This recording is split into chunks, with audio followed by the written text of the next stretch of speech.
நடிகர் கமல்ஹாசன் நடத்திய கேளிக்கை விருந்தில் போதைப் பொருள் பயன்படுத்தப்பட்டதாக குற்றச்சாட்டு எழுந்துள்ளது. அதிர்ச்சி அளிப்பதாக தெலுங்கானா முன்னாள் ஆளுநரும் தென்சென்னை தொகுதி பாஜக வேட்பாளருமான தமிழிசை சவுந்தரராஜன் தெரிவித்துள்ளார். சென்னை KK நகர் பகுதியில் பாஜக சார்பில் தமிழிசை சவுந்தரராஜன் நீர்மோர் பந்தலை திறந்து வைத்தார். இதனைத் தொடர்ந்து செய்தியாளர்களுக்கு பேட்டியளித்த அவர், தமிழகத்தில் ஆயுத கலாச்சாரமும் போதை கலாச்சாரமும் அதிகரித்து வருவதாக கவலை தெரிவித்தார். விருந்துகளில் கூட போதைப் பொருட்கள் பரிமாறப்படுகிறது என்று சொல்கிறார்கள். அந்த கட்சி கூட்டணியில் அவங்க தலைவர் இருக்கிறாரோ, அந்த நடிகர் தலைவர், அவரோட கூட்டத்தில் விருந்துகள் எல்லாம் கூட போதைப் பொருட்கள்லாம் தட்டுகளில் வைத்து பரிமாறப்படுகிறது என்ற அதிர்ச்சிகரமான தகவல்களை எல்லாம் சொல்கிறாங்க. இதில் உண்மை இருக்கா இல்லையான்றது வேற. ஆனா இத்தகைய தகவல் வருவதே தப்பு என்ன கேட்டா. அதனால நிச்சயமாக இந்த போதைப் பொருள் கலாச்சாரம் ஒழிக்கப்பட வேண்டும், ஒடுக்கப்பட வேண்டும். தமிழ்நாட்டிற்கு இன்று ரெட் அலர்ட் எச்சரிக்கை என இந்திய வானிலை மையம் விடுத்துள்ளது. தென்னிந்தியாவில் வரும் 22ஆம் தேதி வரை கனமழை முதல் மிக கனமழை பெய்ய வாய்ப்புள்ளதாக இந்திய வானிலை ஆய்வு மையம் தெரிவித்துள்ளது. நாளை முதல் வரும் 19ஆம் தேதி வரை தமிழ்நாடு, புதுச்சேரி மற்றும் காரைக்காலில் மிக கனமழை பெய்ய வாய்ப்பு உள்ளதாகவும் இந்திய வானிலை ஆய்வு மையம் தெரிவித்துள்ளது. தமிழ்நாட்டிற்கு இன்று சிவப்பு நிற எச்சரிக்கை விடுத்துள்ள இந்திய வானிலை ஆய்வு மையம் நாளையும் நாளை மறுதினமும் ஆரஞ்சு நிற எச்சரிக்கை விடுத்துள்ளது. கத்திரி வெயிலில் வாட்டி வரும் நிலையில் தமிழகத்தின் பல்வேறு பகுதிகளில் கனமழை முதல் அதிக கனமழை பெய்துள்ளது. கரூர் மாவட்டத்தில் வெயில் காரணமாக 100 டிகிரி ஃபாரன்ஹீட்டுக்கு மேல் வெப்பம் பதிவாகி இருந்தது. இந்நிலையில் அரவக்குறிச்சி, பள்ளப்பட்டி, சின்னதாராபுரம், நொய்யல் உள்ளிட்ட பகுதிகளில் கனமழை பெய்தது.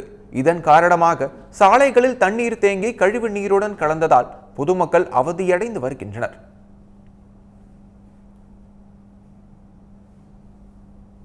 தஞ்சை மாவட்டம் பட்டுக்கோட்டை மற்றும் அதனை சுற்றியுள்ள கிராமங்களில் சூறைக்காற்றுடன் கனமழை கொட்டி தீர்த்தது. அதிகபட்சமாக அதிராம்பட்டினத்தில் 158 மில்லிமீட்டர் அளவிற்கு மழை பெய்ததால் தாழ்வான பகுதிகளில் தண்ணீர் தேங்கியுள்ளது.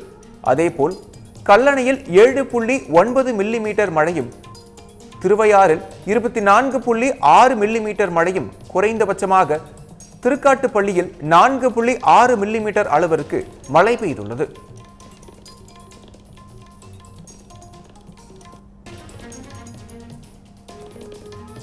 மயிலாடுதுறை மற்றும் சுற்றுவட்டார பகுதிகளில் பரவலாக மழை பெய்தது. அதன்படி கோமல், குத்தாலம், செம்மனார் கோவில் உள்ளிட்ட பகுதிகளில் தண்ணீர் தேங்கி கழிவு நீருடன் கலந்ததால் பொதுமக்கள் அவதியடைந்து வருகின்றனர்.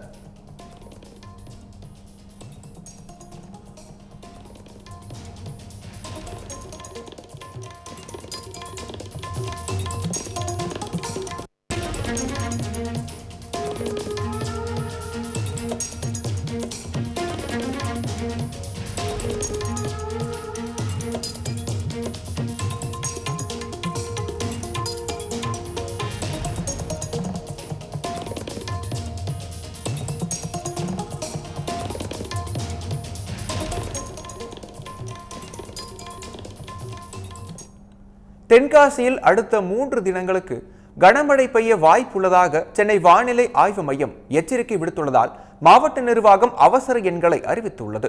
தென்காசி மாவட்டத்தில் இன்றும் நாளையும் கனமழை பெய்ய வாய்ப்புள்ளதாகவும் வரும் 18 மற்றும் 19ஆம் தேதிகளில் மிக கனமழை பெய்யலாம் எனவும் சென்னை வானிலை ஆய்வு மையம் எச்சரித்துள்ளது. மேலும் தென்காசி மாவட்டம் முழுவதும் வரும் 18 மற்றும் 19ஆம் தேதியன்று ஆரஞ்சு எச்சரிக்கை விடுக்கப்பட்டுள்ளது.